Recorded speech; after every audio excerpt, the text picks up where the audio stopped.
Assalomu alaykum onlayn reklama a'zolari. Sizlar bilan g'aybona yana bir bora uchrashganimdan nihoyatda xursandman.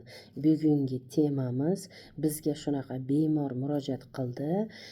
Mani 2 oylik bolam bor. 2 oylik bolamda bosh miyasida kista bor ekan degan murojaatni qilishdi. Bola onani sutida mikrob bo'lgan ekan.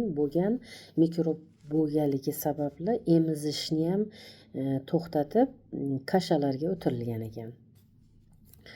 Bu holatda 2 oylik bolaga tabiiy giyohdan yordam berib bo'lmaydi. Qanaqa holatlarda yordam berib bo'ladi? 2 oylik bolaga umuman giyoh tavsiya qilinmaydi. Icholmaydi ham bola, 2 oylik bola. Shuning uchun onaga berish mumkin. Qachonki ona emizib turgan bo'lsa. Ona emizib turgan holatda bolaga giyoh bermaysiz. Ona iste'mol qiladi, bolaga sut orqali o'tadi. Shu sabab bilan bola shifoli bo'ladi. Bosh miyadagi kista bo'ladimi, o'simta bo'ladimi, yo'q bo'ladi Allohning qudrati ila.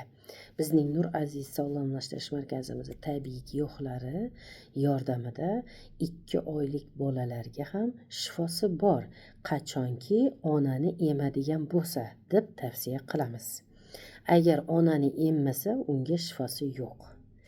Agar onani emmasa bola 8 oy 1 yoshda hozirgi kunda majbur beryapmiz giyohlarni. O'zi aslida 3 yoshdan keyin giyoh ichish kerak, lekin bolalarni tug'ilgan yosh chaqaloqlarni 8 oy 1 yosh paytlarida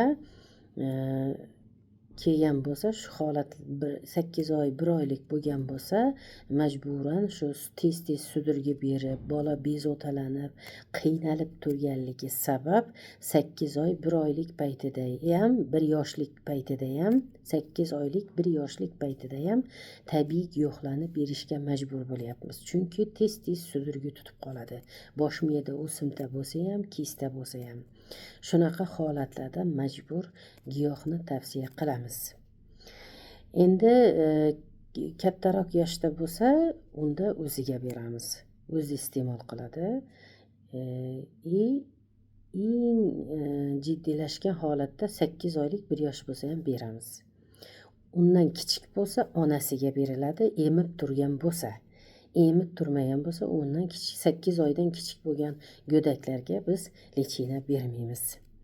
Hattoki ona qonida shakllanayotgan paytida o'simta kista aniqlansa, skreniga tushganda aniqlansa, u holatda onasiga beramiz. Bir kurs lechina qabul qiladi, bola sog'lom bo'lib tug'iladi, tug'ilgandan keyin bola bezovta bo'lmaydi. Va nogiron bo'lmaydi, sog'lom bo'lib tug'iladi bola. Shuning uchun imkon qadar iloji boricha bizning Nur Aziz sog'lomlashtirish markazimizda tabiiy giyohlari, siruplari yordamida bosh miyadagi kista, miomalarga shifosi bor bemalol farzandlaringizni olib berib, agar kichkina bo'lsa onalar iste'mol qilib, bosh miyada kista, o'simtani yo'q qilsangiz bo'ladi deb tavsiya qilamiz. Sog' bo'linglar, omon bo'linglar, layklaringizni bosaveringlar. Yuqorgi efirlarimda aytganimdek, layklaringizni bosaveringlar, shunaqa savobga ega bo'lasizlar. Bemorlarimizga Allohim shifosini bersin.